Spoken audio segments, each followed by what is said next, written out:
she had fallen asleep in the bathtub before. We would have talked about that because I had fallen asleep in the bathtub before too. The sleeping habits, the headaches.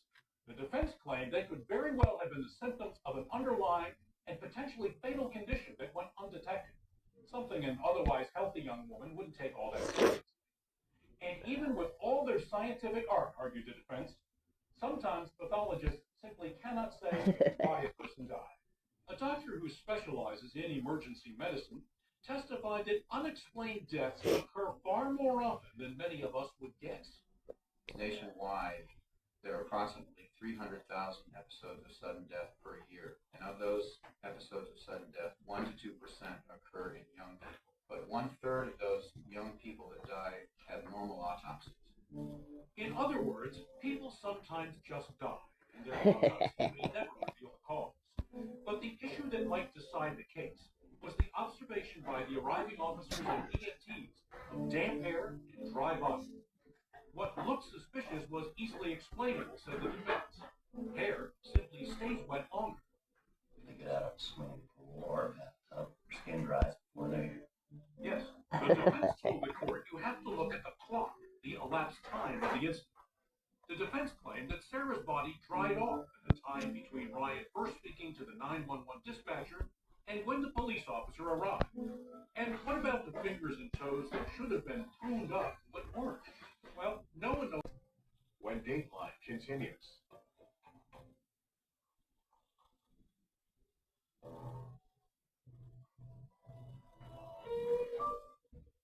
About the only fact of the case that was indisputable was that Sarah Whitmer had drowned.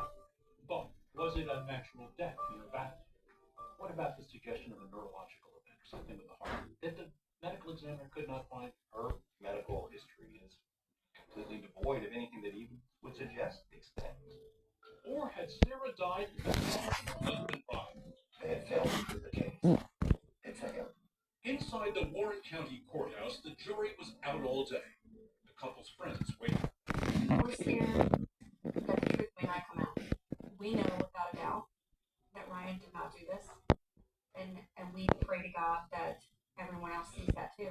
Billy Cunningham, I am a Ryan Whitmer might have wished that the listeners to Bill Cunningham's call-in radio show had been on his jury.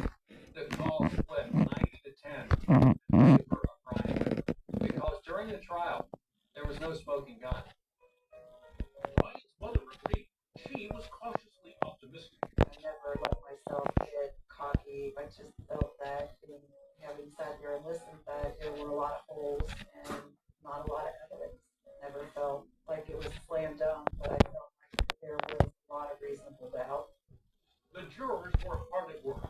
They asked for the tub where Sarah had been found dead to be brought to them in the jury room. By the second day, Ryan's defense attorney was getting anxious. When they're at more than 20 hours, it's clear that somebody's saying this isn't as straightforward as it seems. Correct. But the prosecutors weren't worried by the long jury deliberation. In a hard case for them to weigh a lot of evidence. They had two counts to decide. Count one, aggravated murder. Did Ryan premeditate the murder of his wife Sarah? And count two, non-premeditated murder. Did it happen suddenly, without prior thought? Finally, after 23 hours, the jury had the lawyers were summoned. It's a very traumatic moment.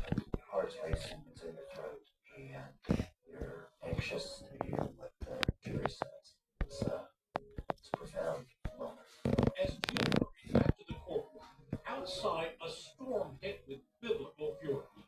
She saw that as an ominous sign.